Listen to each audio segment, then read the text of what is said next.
It's showtime.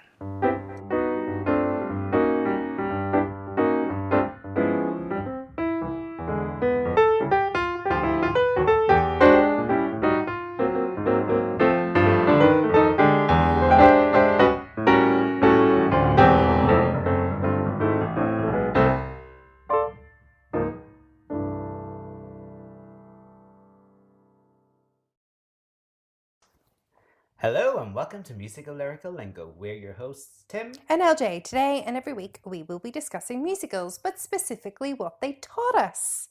Here we are. Oh, Our last episode of this season. how are we here already? There's a lovely little leaf floating out of the window in this storm. We have come to you in the middle of, I think, probably one of the worst storms I've experienced. Yeah, It's mental out It's there. absolutely wild. So if you hear lots of whoosh, whoosh, it's not interpretive dance. It's not our Halloween episode, it's actually our Christmas episode. But we're just in the midst of a storm. I was thinking, imagine if we had had Storm Dara today and it was snowing at the same time. It would be like getting punched in the face multiple times. Yeah, it wouldn't be pleasant. Snow coming at you Ooh. at gale force speeds. No, would But not. then snowball fights are a bit like that too. I don't understand why people enjoy snowball fights so much. You've got lovely fluffy snow, which is lovely on the ground, and then you pick it up and you compact it into a ball shape and then you throw it at someone's head, and it's actually really sore. Oh, I mean, It is sore. Yeah, but throwing it at somebody's head's very aggressive. But surely snowball fight, that's what you aim for, right? No. Why would you throw a snowball at somebody's head? Head is precious. You just throw it at their torso or their leg. You are so boring to have snowball fight with. Why would you throw a snowball at somebody's head? It's the prime target. You're such a boy. You're such a boy. That is the first time you've ever said that to me. But that's a real boy thing. But like the aim is to knock the hat off, right? What? I thought it was just to throw them at them. Well, I clearly have not been playing snowball fights properly. I mean, to be honest, I'm saying this like I've had lots of snowball fights. One, we don't ever have that much snow. Like if we have a white Christmas, it's like heart attack. Yeah. And two, if a snowball fight starts, I obviously run and take cover. Well, I was going to say, you were sounding really like, these are the rules, this is what you do. And I was like, it's you in a snowball fight is not an image I've ever had in my head before. No, because it hasn't happened very often. It was just the train of thought I had this morning when I woke up and the house was being battered. Yeah. And I went, imagine if it had snowed, that would really hurt. Snow coming at you at that force. And then I went, snowball fight's kind of the same thing. It is amazing where your mind goes sometimes. True. It's amazing where your mind goes when you decorated that Christmas tree. I didn't decorate that one. That one is made with love. I think you need to take a picture of that one and put it on the socials so everybody can see it. Oh, but I don't want my child to think that I'm mocking them. You're not mocking them. It's just got character. It does. It has absolute character. And it is in keeping with our musical for today. I think the shape of the tree. Yeah. The top is kind of like curved and a bit wonky over to the side. The star is a different different direction from the top of the tree. It all's kind of in keeping with what we're going to talk about today. And it's almost as if the main character has done terrible things to said tree then brought it back. I mean, it looks like the main character has torched the tree because it is black. Yeah. What is that a thing now? Black Christmas trees? I mean, I never realised having a black Christmas tree was a unusual thing. We always, so as maybe if you are just joining us for the first time, hello. This is our last episode of season 2. You're welcome. This year, my husband made me very happy by purchasing my family home. So we are back in my home that I grew up in. And this Christmas tree that we are looking at, we are in a different room today because the wind was just too much. And we have always had this black Christmas tree, but this has always been in this black and white room. So I don't know, it was purchased for this room, and then whenever we got married, we were given it as here's your first tree. Yeah. So we then brought it back to this house. I mean, it works in this room. The theme was decorate it with love. It sure has been decorated with love.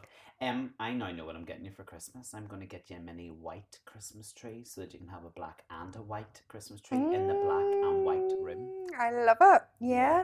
I mean, yeah, anytime I've said, oh yeah, we have black Christmas tree. We have a green Christmas tree as well, our main Christmas tree. Beautiful. Thank you. I appreciate this it. isn't not beautiful. It's just beautiful in a very unique and different way. Which isn't that really important and a lovely message to give across, especially in this day and age, that it's okay to be your own version of what everybody else is. And have a cremated Christmas tree in your black and white room. Yeah. Hold on a wee second. Do you even have a Christmas tree? I have a twig. I was going to say. What we'll do is put a picture of your black unique Christmas tree up in the socials, and then I'll put a picture of my twig up. And I would say we could have a poll. What do we prefer? The black Christmas tree will win. Because mine is so ridiculously awful and minimalistic. And is it a twig from the local park? Oh no, it's a twiggy tree. Okay. But my rule with Christmas trees has to go up in less than 10 minutes, has to be able to be taken down in less than 10 minutes. I love that rule. Yeah, listen, I am not spending, you see all of these people who spend a full weekend decorating their house, my father. I'm not into that. No. Dad's house also looks like Blackpool Eliminations at I know, Christmas but time, and I'm like, honest to goodness. Christmas house is Christmas house like it's Christmas house. No, it is literally, yeah. As if you've moved into a different, but it was always decorated so beautifully. I'm a bit like, you should just put a bucket out the front and let people pay. Like, do you know what I mean? It reminds you of one of those houses. It's definitely on our when we go and look for lights. It's always on our. It's always on our he list. He would be delighted to hear that if he listens anymore. I'm not so even sure if he listens anymore. I think he's given up on us. Yeah, I think he has. To the point that I do look at myself, and other people do judge me at Christmas. I mean, people judge all the time, don't they? But particularly at Christmas, I think people do look at me and kind of think I am a bit of a Grinch. No, genuinely, like I do. Oh no, because you definitely don't give off that impression. Like you like Christmas, you just don't enjoy all of the. You don't enjoy what maybe Christmas has become and the reason why this story was created. Jeez, we're going deep here this week, folks. Yeah. No, I like put it up late. It has to be up in 10 minutes. Yeah. And then I would bring the twig down pretty quickly after the 25th. Well, so the tree went up quite early this year for us. Like usually we don't put it up until about maybe the second week in December. But for me it was kind of just hanging over me and I wanted to get it done, and I'm glad it's up and it's lovely. But we bring our Christmas tree down on Boxing Day. Oh, okay. Grinch? Yeah. Because I'm not even that quick. No, because normally I have a hangover. Oh, well, I just find it really sad having a Christmas tree up whenever Christmas is over. And also I hate the stress of taking a Christmas tree down. So if I just get rid of it on Boxing Day, then I feel like I can relax. Do you not have Christmas dinner, take two on Boxing Day? Yeah, but the Christmas tree comes down. So that happens first? Yeah. Is that not a very stressful thing to do on Boxing Day? No. Because I'm like delighted. Either he's got a twitch or he's agreeing, but EP Aaron's eyebrows just went up and down a couple of times there. No, he's all for tree coming down. But stressful on a Boxing Day. Oh, right, okay. Oh, so maybe we might change it to the day after Boxing Day this year. Maybe because we've got more than one tree to take down. Just regardless of when you take it down, it's just take the it most down. hateful task. Oh, no, it isn't. But I mean, that's why we have children. I mean, to be fair, you could just put that black tree in a box as it is and then bring it out again next year. I mean, the top of it looks like it's been squashed in a box. Would you when stop your children it? hear this episode, I know. Your daughter's not going to talk to No, me. well, I think I need to actually say this publicly. My daughter had nothing to do with this because she's horrified by it. She is horrified by it. She's like, that's awful. Okay. And she's so proud of the other tree because she was in charge of the lights and some of the... And she did turn around and say, I think that's why my brother hates me. She's like, because this tree gets all the praise and hers doesn't. But I love it. I love it too. I do love it, to be fair. Yeah. It's just very different. It is very different. But that's all good. And it's very sweet. Well, we have given loads of clues in our rambles there as to what this year's Christmas musical is. What was last year's Christmas musical like? We did two, didn't we? Did two.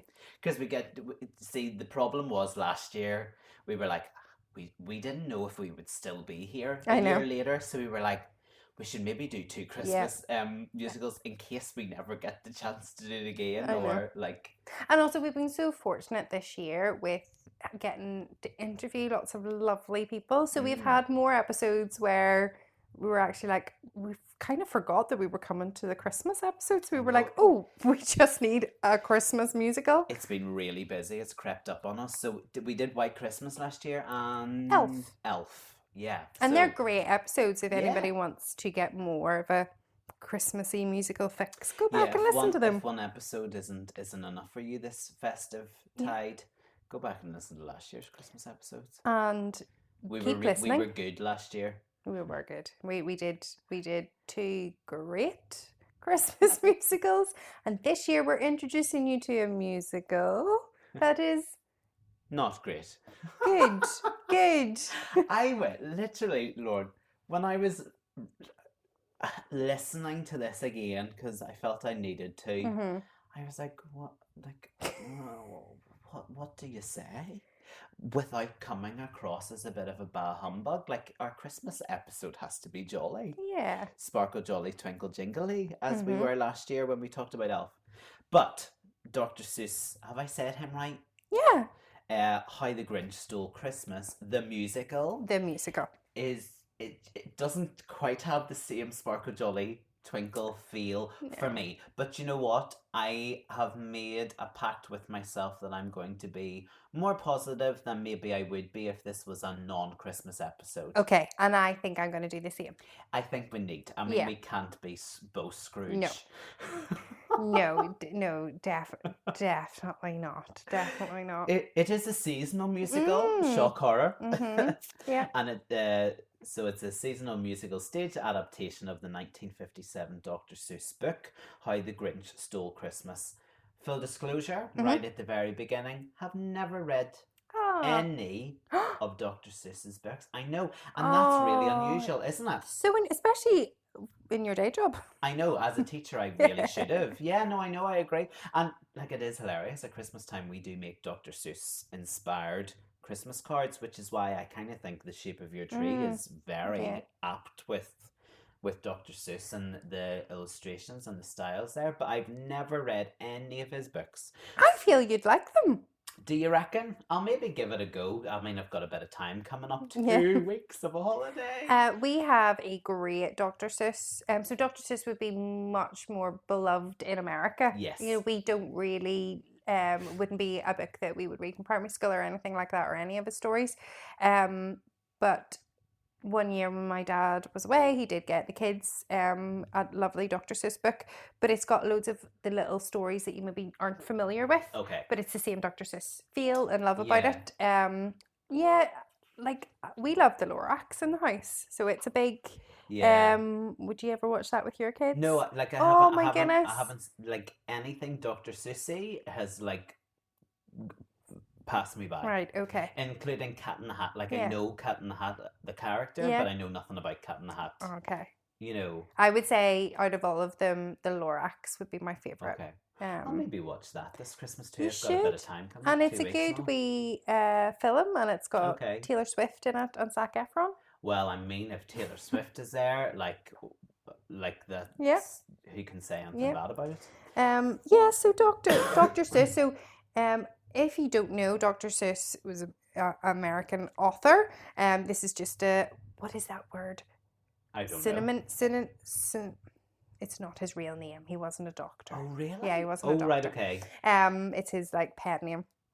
And he wrote majority of his stories in San Diego, a beautiful, beautiful, beautiful place that I love, San Diego. Not known for snow, though. No, not known for snow. It is in California. So actually originated with the Children's Theatre Company in Minneapolis. They first commissioned this musical, and that was back in 1994. But in 1998, so only 4 years later, San Diego started to run it at the Old Globe Theatre, and that is located in Balboa Park. This park, now, we have some beautiful parks in Northern Ireland, but Balboa Park is one of the most stunning things I have ever witnessed. It's got museums, theatres, an art section, like Japanese gardens. Stunning, absolutely stunning. And we were there 4 years ago. We went to Balboa Park, and it was actually Halloween, and they were already advertising for Dr. Seuss's How the Grinch Stole Christmas, which is done in the Old Globe Theatre every year. I think that's class though, isn't it? Like something that started and it's still going. Yeah, the book and the lyrics of the musical are by Timothy Masson. I had to get that in, considering he shares the original score by Mel Marvin and directed by Matt August and created and conceived by Jack O'Brien. Yeah, so I would definitely encourage everybody to go onto Mel Marvin's website. He has a very impressive back catalogue of not only musicals, but operas and plays, and he's a lovely website. I really enjoyed. What musicals has he done? So he, the Grinch would be the one that he is most famous for. He's just sort of been involved. So Timothy and him are writing partners, so they would do quite a lot together. There's nothing there that we would jump out and that we would know, but they've done a lot and they've worked a lot together. But yeah, it's just melmarvin.com. Very impressive. I was very impressed. Yeah, I mean, as you said, the versions of the musical have been produced since the 1990s, including a Broadway production that ran during 2 Christmas seasons. Patrick Page starred as the Grinch in the Broadway production, which debuted on the 8th of November 2006 for the Christmas season, closing on January the 7th. Yeah, but let's go back to the 1998 version, which had a lot of famous people in it. In San Diego, Vanessa Hudgens, she played Cindy Lou in both 1998 and 1999. Steve Blanchard played the Grinch, and he was the original Beast from Beauty and the Beast. Okay. And then we had John Tracy Egan, and he's been in lots. And then obviously Patrick Page was for the 2007. He's like the perfect Grinch, isn't he? He's his the perfect voice. meanie. Oh yeah, and he's great. Yeah. He's really great. And you see, he's going to play, or he is the voice of the mirror in the new live action Snow White. Oh, amazing! What a perfect voice to put to that mirror. Absolutely. Yeah, he's very cool. I have a lot of time for. I'm a bit of a Patrick Page fan. He's class in everything he did. Hadestown. Yeah. He played Hades. He's in the Gilded Age. Oh, see, he's in the Gilded. Haven't watched it. And he's in the second season of Schmigadoon. Whenever the musicals are a little bit darker. Speaking of Schmigadoon, that it's going to be on stage. Oh, is it next year? It was only time. Yeah. Broadway, America. Yeah. Very good. Yes, there's lots to look forward to next year. We might talk about that towards the end of our episode. Let's do it. So that production in Broadway was the first Broadway musical to play 12 performances a week. 12 shows. Isn't that insane? Is mental. Whenever you think 8 shows a week is mental for performers, 12. I know, but then if you look at all of those performers out there at the moment at this time of the year who are doing like 12 performances a week in panto, like a morning, like early morning pantomime, then a matinee, then an evening. I mean, it must just kill Christmas for them. I know. Do you remember the pantos where we would have 3 in one day? We did many a panto in our time. And I remember one year, I'll not name any names, but the Big Star refused. Actually, I think a couple of years, the Big Stars never did the 11 o'clock showing. Yeah. And we were always like, why did they get out of it? I know.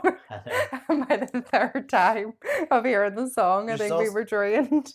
There's also been a couple of big stars in the past who refused to share the stage with the babes. Yes, it's like, you need to wind your neck in, love. I know. We are the future. Just the children. You are the past. Watch you don't fall down that beanstalk. What a fun fact, though, especially in the the time that we're living at the moment is that this 12 show a week production, it ended Wicked's top grossing streak. I know.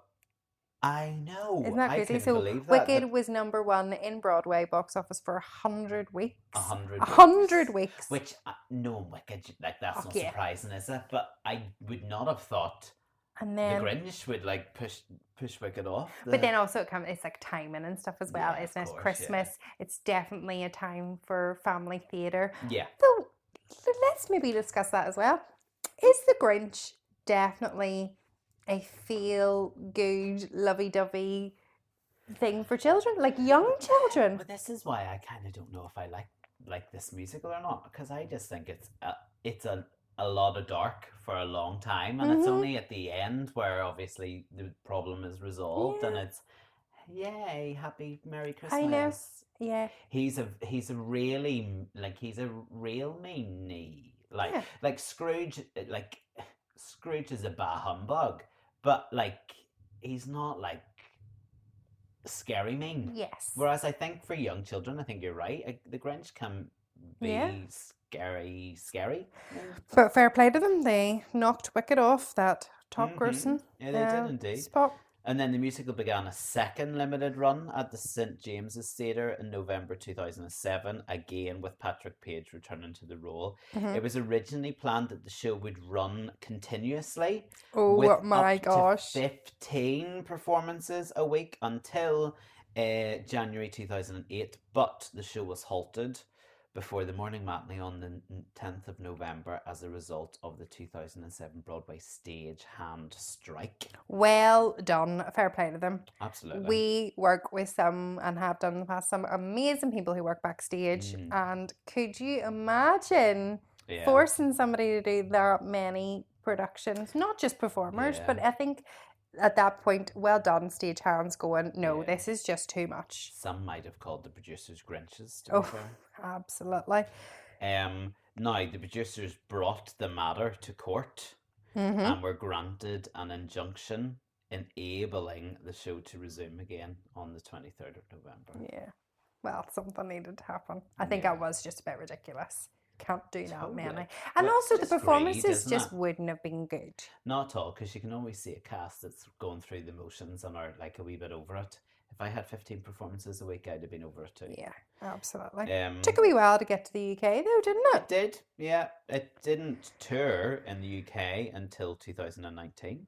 Yeah, and that's it. And that is it. They've only had one tour, haven't they? Yeah, and it was short as well. But again, is that the whole Dr. Seuss? It's so massive in America, in American literature. I don't know if it is huge here. No, I think the only thing that's huge here is the Jim Carrey movie, which people love, and it's the Grinch, but it's not, there's licensing. Though I do know that Dr. Seuss's wife, or Lillian, she did have artistic direction on that film, so she was allowed to say whether or not she agreed with some of the direction that they were going in. But yeah, so I think that's probably why it hasn't really toured. You can see why Elf would definitely take the top spot over Grinch in the UK. Yeah. If people were doing it. Well, that's it. And I think Elf probably killed the Grinch a little bit, didn't it? Because the Grinch is a poor man's equivalent, I think, to Elf the musical, So if you're going to tour a Christmas family show in the UK, you're going to pick Elf over the Grinch, and I think. US don't have panto the way we have panto. Yes. So we are very lucky where you literally go to the end of the street and we could go and see a panto. So pantos are just all around, while America don't have them. So that's true, yeah. And also I think that this musical is good for how it started, and that's maybe where it needs to stay, in that sort of smaller theatre. Yeah. Don't know if Broadway or doing big tours is where this musical needs to be. That is just my opinion. No, that is absolutely fair. For anybody who doesn't know, but like me, the story, it's obviously Dr. Seuss's classical holiday tale of the Grinch, who discovers that there's more to Christmas than he bargained for in this heartwarming classic, they say. Max the dog, who is the Grinch's dog, narrates as the mean and scheming Grinch, whose heart is 2 sizes too small, decides to steal Christmas away from the holiday-loving Who's. Just gonna put it out there. I could cope with the Munchkins in Munchkinland. The Who's in Whoville are really annoying. They're very intense. They would turn me into the Grinch, to be quite honest with you. Okay. Could you imagine how aggravating they would be if they were your neighbours? But you're all the same, so you wouldn't really notice that they're... There's not a chance I'd choose to be a Who. Intense. Yeah, That's it actually surprised me that you don't know, because I've now just remembered about Horton Here's a Who, and it's another great little story. Is he the elephant? He's the elephant. But you see, I only know these things because of Seussical. And again, when I came to Seussical, which is another musical for season 3, folks, which is based on Dr. Seuss, like Cat in the Hat's in that, Horton's in that, but I didn't know who any of these people were until I saw, I think it was a youth production of it, and I was like, it's a really cute musical, like. I don't know it. And the characters are brilliant, but I'm like going, oh right, okay, this is Dr. Seuss. Okay. I have no idea. But I think it is kind of important to remember that Dr. Seuss wrote for a reason, and to educate children about the bigger world and being nice people and all of that. So there's some lovely messages, and there's some good messages in this as well. Definitely get some. We also got a very clear message of the poorly received television adaptation. Are we doing it? Are we talking about it? Dr. Seuss's The Grinch Musical Live, which premiered on the 9th of December 2020 on NBC with Matthew Morrison as the Grinch. Now, it was filmed in the Troubadour Theatre in London. My favourite quote is, "The show felt bloated and flat." I know. Okay, we'll just talk about it now. Yeah. Have you watched it? I watched it way back, and I'm not going to lie to you, because I think it's on Sky Max at the moment, isn't it? And I did download it, and I didn't watch it before the episode, because I just was like, what's the point? Because watching it again isn't going to make me change my opinion of it anymore. I think we should probably watch it together. That would be quite good fun. It is. It's a slog. It is a slog, but if we had like a wee mulled wine, I don't drink mulled wine, but wine will do. And a couple of wee like nuts. Yeah. Maybe one of those like spicy sweet nut combos. Yeah. I think we could get through it. I mean, decisions were made. Let's just say decisions were made. It was filmed in 2020. We all know what was happening in 2020. There was no live audience whenever this was being filmed, and theatre needs an audience. It does need an audience. I also think if you're doing something for TV, it needs to be a straight run. Usually this musical is 85 minutes long. Yeah. And there's no break, there's no intermission. Yeah. Well, because it was NBC, isn't that right? Yeah. There's breaks, and it's very obvious there's breaks in it. So you're pulled out. Yeah. And then Matthew Morrison as the Grinch. Now, I know people love to hate Matthew Morrison. He's not a loved person. Yeah, he was once upon a time. He was, but he's not anymore. Okay. His version of his behaviour. Yeah, his version of the Grinch is wrong. Wrong and under rehearsed and very rushed. I felt. So I also watched Matthew, don't come for me. Okay? A wee documentary. And they had said that actually, if you remember that Joaquin Phoenix's The Joker was released not too long before this is possibly what Matthew Morrison was going for. He breaks the fourth wall quite a lot, and he really looks, I don't know, he looks into your soul.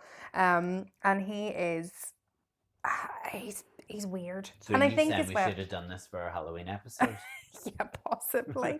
I mean, I think as well in the UK, whenever we know the Grinch, the Jim Carrey version, and there's a likable quality to his Grinch. I think what Matthew lacked was the camp.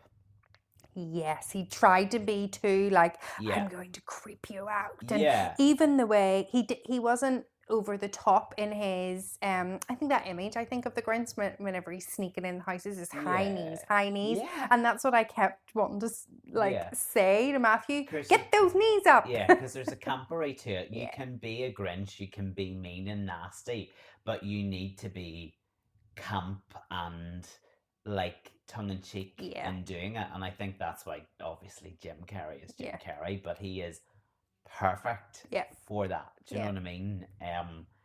Whereas, you're right, Matthew Morrison was just downright mean and nasty. Which meant at the end, whenever the Grinch does end up getting some compassion from Cindy Lou Who, and his heart, Cindy Lou Who, and his heart grows 3 sizes. Isn't it because his heart was 3 sizes too small? Isn't that what it is? And then 2 sizes, and then it ends up growing. But it's kind of scary whenever that happens. It's almost like torture.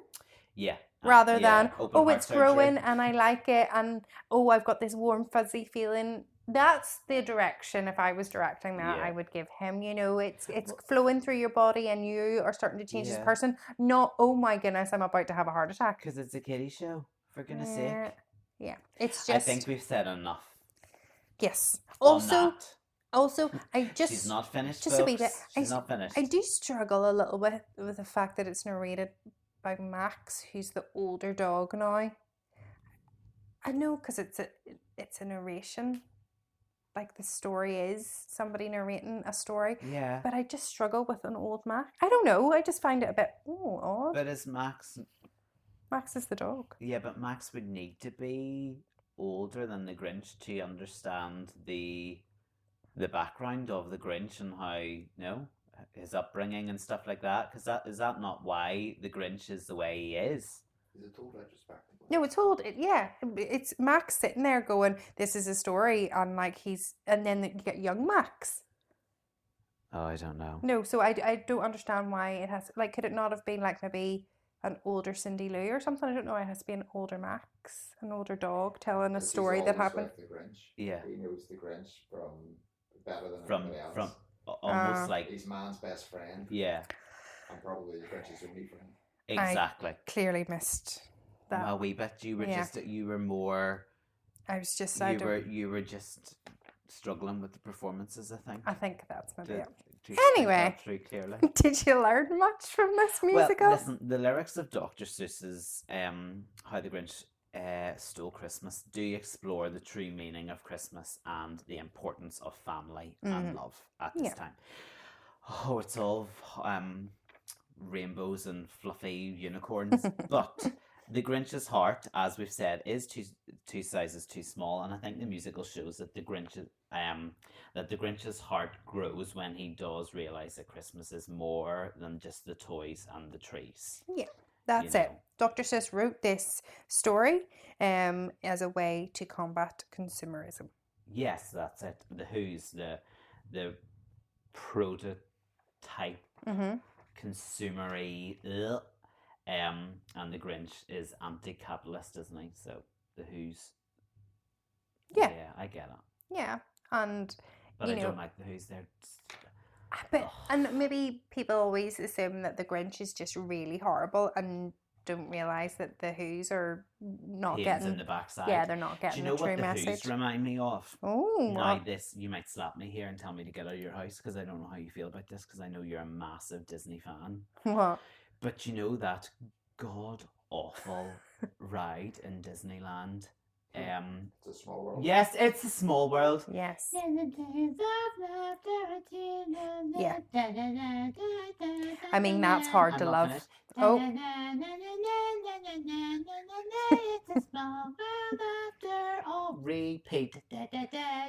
I'm like, I'm actually gonna shoot someone.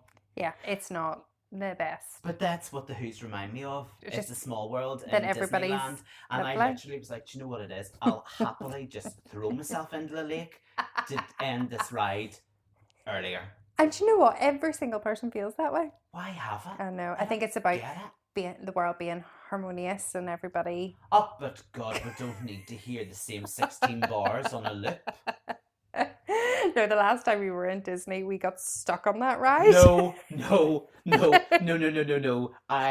I wouldn't be here right now if that happened to me. But we got stuck on it. Honest to goodness. Right at the end. No. And then the boats weren't moving. I'd have And gone out and swam. we ended up missing the parade, which is one of the best things in Disney. It's a small world. And please tell me they turned the music off. Yeah, but that's what I say. We were right at the end. Like, thank goodness for the, any further in, you would have just had. that. Do you watch that program SAS? Yeah. What's that? What's the full title? SAS Survivor or something? Where they like train up celebrities to like SAS style, and they have that like that interrogation and that torture stage. Like that, they just need to sing, like play "It's a Small World." My dad says that too. Yeah, that is little torture. I'm you so see, glad. whenever we eventually got off the boat. But the things you do for kids, right? We eventually got off the boat. My dad was like a child. He was like, I can't believe we'll miss the parade because it's a small world. I would be livid. I'd be asking for my money back. Right, okay. I actually am going away today feeling a wee bit better because I thought I was a Grinch for like thinking poorly of It's a Small World. No, I would struggle if there's anybody that adores it. I think people, you definitely go on it to like. Do you? Never. Take it. No. You've never been and you don't like it? No, I have. Oh, right. No, I would never do it again. Oh, That's right, what I'm saying. Even if I was to go to Disney, I'm bypassing that. I'm not doing it. Yes, no, it's definitely one of the ones where I'm like, I don't need to do that anymore. But at that point, our youngest couldn't remember being on it. Right. So it was like, can we do this one? Okay. And she'll never want to do it Yeah. again. So So that's what the Who's remind me of. Yeah. Okay. Good comparison. Thank you. Yeah. Also, it's a family musical, isn't it? The Grinch. And the Grinch never had a family of his own and felt left out at Christmas. So he tried to take that out on others. And the musical's message is that actually, if you are hurt, that doesn't mean that you have permission to then hurt others. And I think that's important. Yeah, that is. Especially in today's society of young people. They look for blood. Yeah. And parents look for blood. Like, if kids have a fallout or an argument, it's like, well, what are you going to do about it? Yeah. Like, what's going to happen to the other child? And it's like, okay, but like... Let's learn a lesson from this. Yeah, we're here to learn lessons. We're not here to hurt each other or, it's... Yeah, it's like if my kids are fighting and one hits the other and they go, Mom, so-and-so hit me. Am I allowed to hit them back? No. Because they'll need to see what the situation is. It's not, but like they come and say, can I hit them? They hit me. They kicked me. They nipped me. Yeah. No. Yeah. Just why? What was the reason? Why did it get to that point? Let's think of the spirit of Christmas, people. Yeah, I do love the spirit of Christmas. Yeah. Can I just say, I do love the fun overture of this musical. Some of the music's nice, like. Some of the music. Until the Who's open their mouth and then I will go, okay. But I like the overture. Yeah. Do you know if I needed to like do a wee Christmas compilation, I would maybe put that in because it's upbeat, kind of gets you in the mood. Who likes Christmas? Would you put You're a Mean One, Mr. Green? It's a classic, isn't it? I think that came from the 60s TV show and then they put it into the musical. It is certainly a classic, don't we know it? Because any Tom, Dick or Harry who decides to do a Christmas album, it's always in there somewhere. Like it must be one of the most covered You're Christmas right. songs. You're right. Well, in that it says you really are a heel. Yes.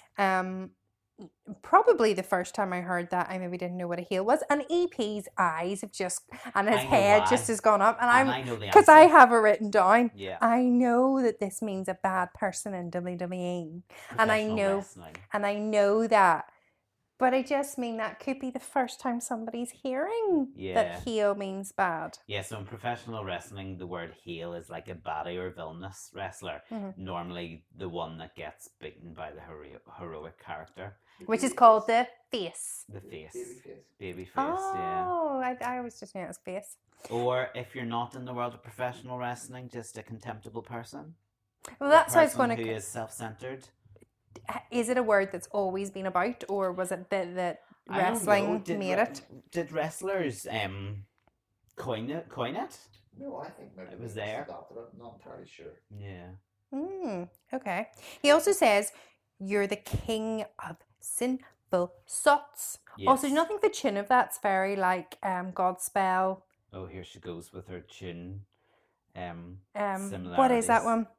The temptress sings in Godspell. Turn back. Yes. Oh man. A wee bit. Have we done Godspell yet? Oh my gosh, yes, it was like the third episode in Okay, season fine. 1. We have done so many episodes, Lauren. How am I supposed to remember that? Yeah, Turn Back, Oh Man. Yeah. It's a wee bit like... Da, da, da, da, da. Yep, fair enough. Okay. That's actually one that you did get right. That's quite good. Sometimes I find with your comparisons, I'm like, not quite hearing that one myself, Lauren, but we'll go with it. It's because I have a disability and a bit... Stop it, your disability. You're a hoot.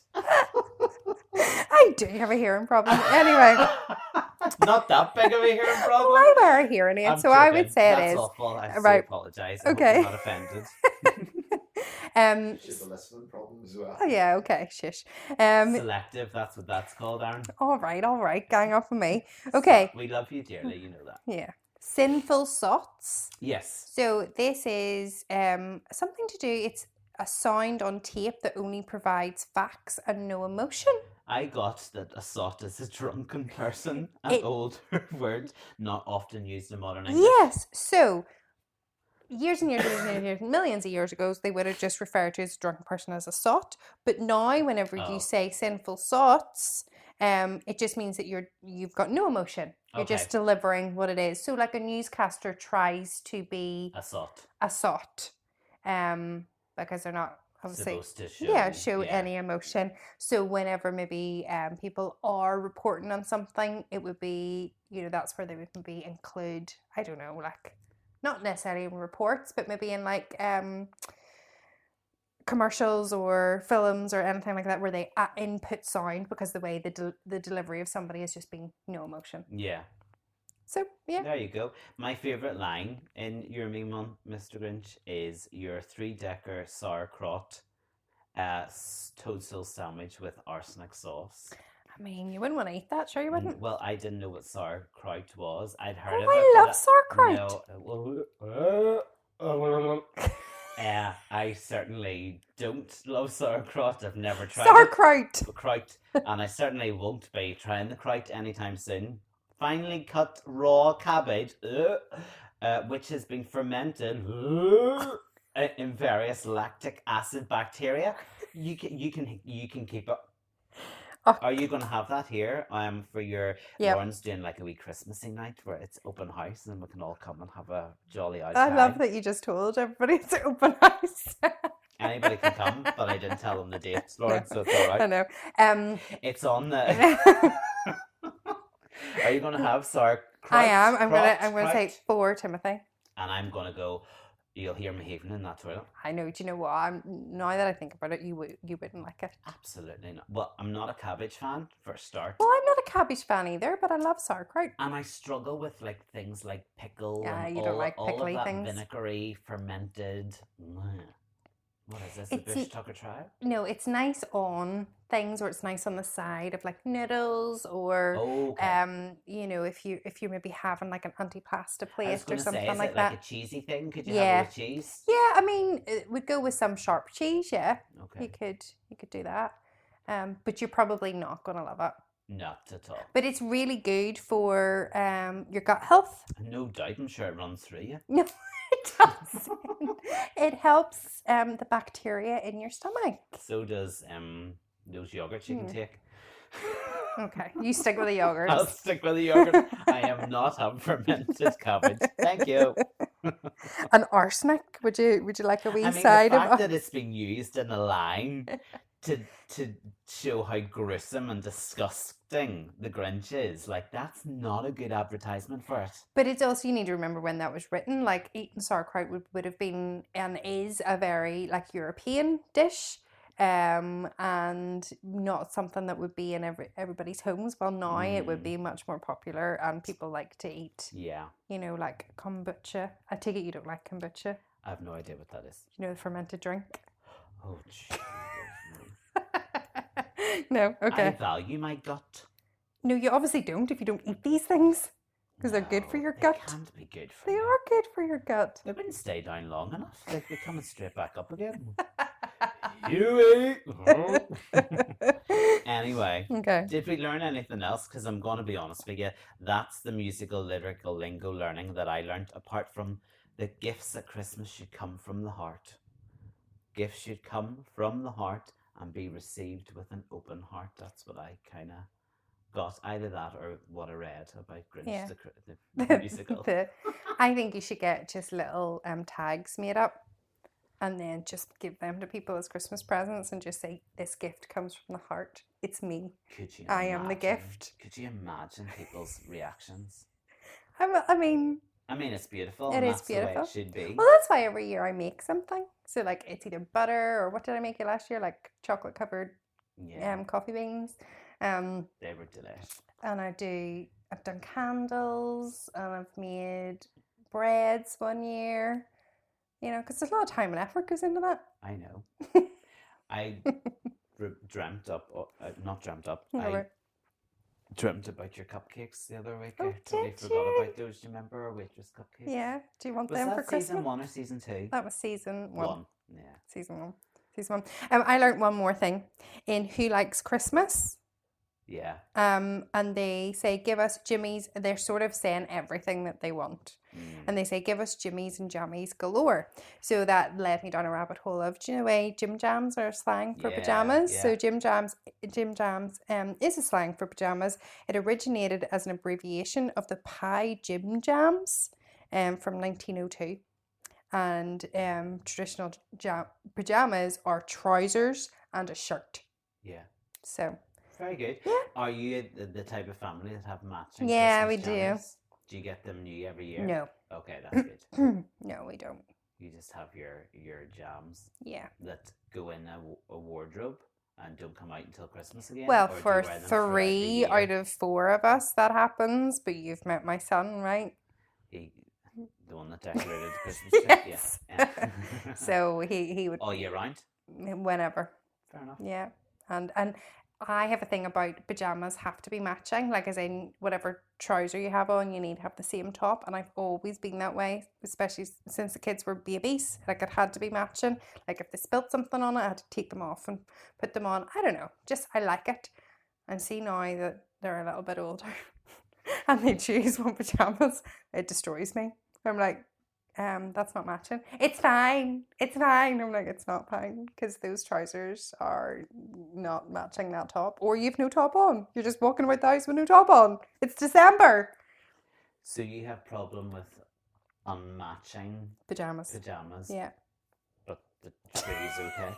The tree's perfect. Love that. Because the tree was made with love. Of course. But maybe they just love their mismatched. They're just lazy. Bottoms. That's what it is. Just lazy. There we go. Ho, ho, ho.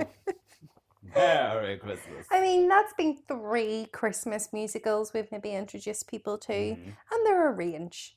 One's a real old. I think we were pleasantly jingle bells about that. We were.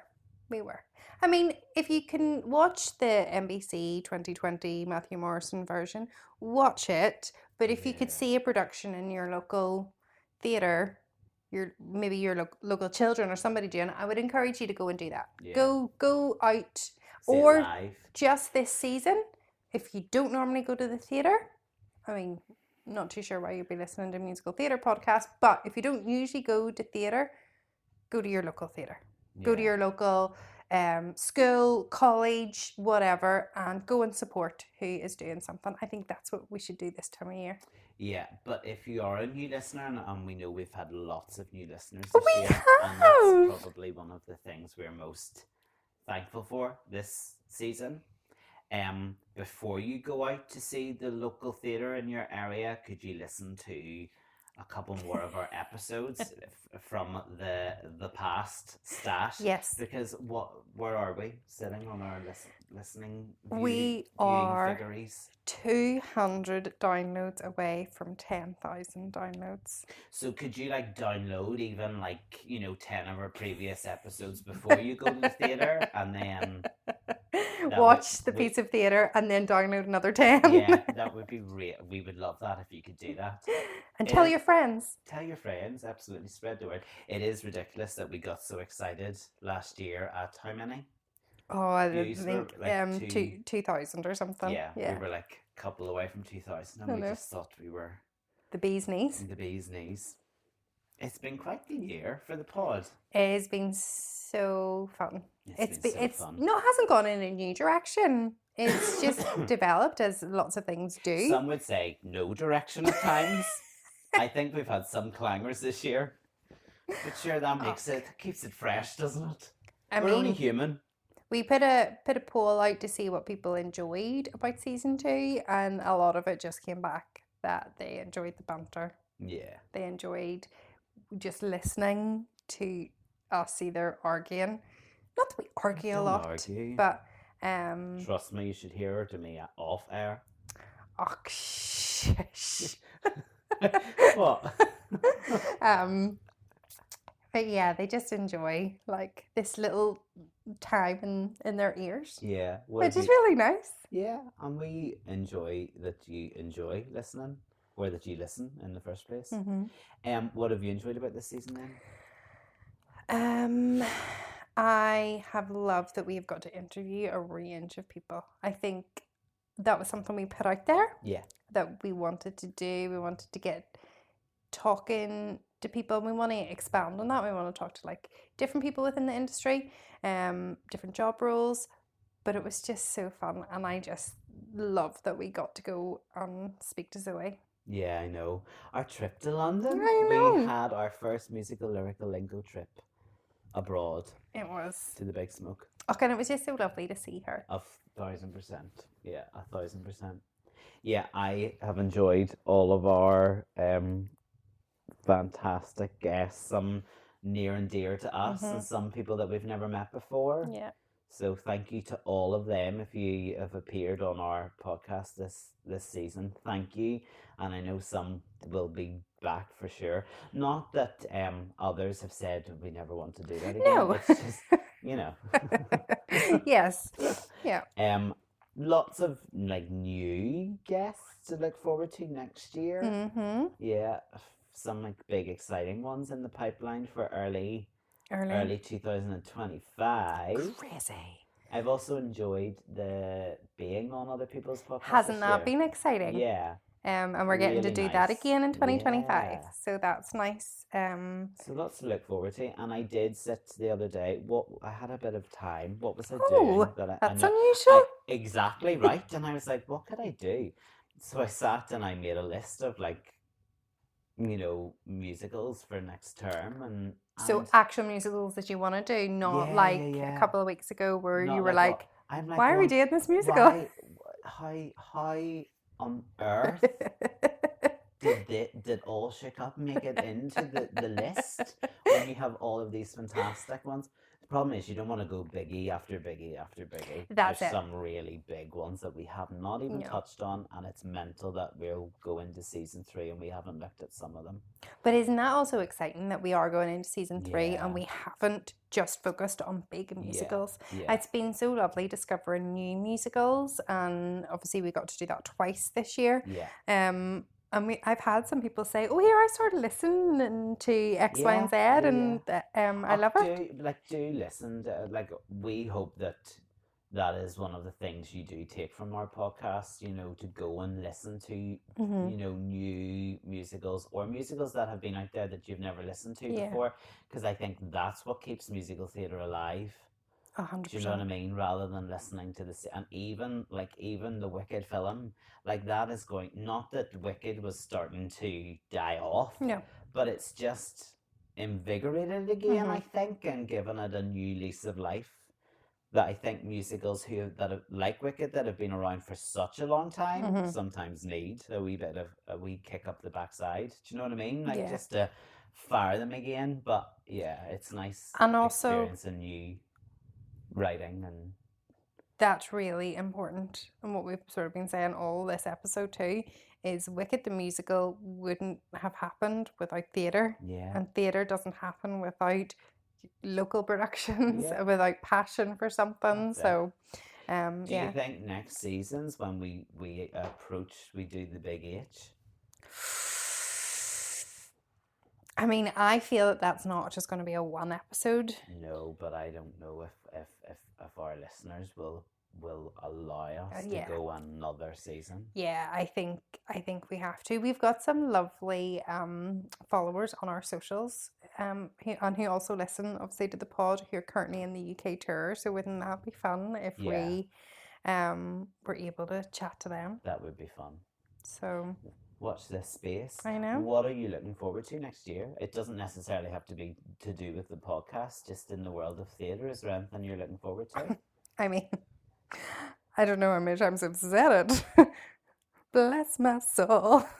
Herc is on his way. Yeah, so Hercules will be flying into the theatre next year. Excited. Yeah. I mean, I think I've already got, like, we'll be going to see that. Yeah. And that's... When does it open? August. Oh. Because something I got very excited about this week was that the next cast for Cabaret has been announced. It has. And not only has it got one of my favourite performers, but it's got two. Adam Lambert is going in as MC, and Marisha Wallace is going in as Sally Bowles. She is. That's some casting, isn't I it? know. And that only dropped like 2 or 3 days ago. Like, how exciting. And I love what they've been doing with that production. Yeah, absolutely. And you know what? Like, I've kicked myself that I haven't seen it yet, but every time they bring out another cast, you're like going, oh, but they'll be great too. So I'll see it at some point. Yeah. Also, I think we should go and see... I think next year we need to go and see more theatre together. Yes. And I think one of the things we should see next year is the UK tour of Joseph, because the production shots were released this week, and don't they look amazing? They do, and I feel like there's been a real injection of energy. Now that show is an energetic show anyway. Yeah. We obviously knew the original Inside Out, Upside Down, Back to Front. Starred in it many times, Lauren. So. And I know that our lovely friend of the pod, Richard, seen the last sort of thump of it and said that it was good. They really enjoyed what they had done with it. So I'm actually intrigued to see what... So it's coming to Belfast, isn't it? I think we should go and see that. I think we should go and see Only Fools and Horses. Yeah, we can do that. Yeah. Actually, do you know what? There's some really good musicals coming. Yeah. Not just in Belfast, but in Dublin too.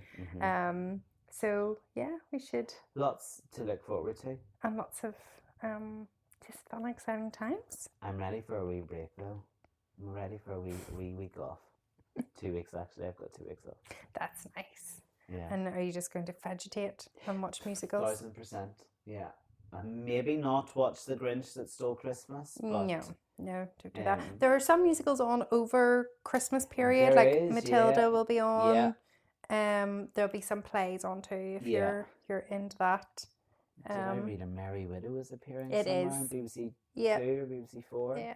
Normally, if you're looking for a musical at Christmas time, Sky Arts is normally a good place to spot them. BBC 4 is normally very good, and BBC 2 as well. So that's one of my favourite things about Christmas, though, getting like a TV guide and sitting down with my red marker and just like circling all the things. Watch. And if it's not watching it, recording it, and then you've got like... Yeah. I think that's where most of the musicals that are saved on my box are from, Christmas showings. I'm like, save, keep. Yeah. Oh no, it's nice. For a rainy day when you just need a wee bit of musical theatre to lighten up your life. Did you see that Hello Dolly is up for What's on Stage award? Are we surprised?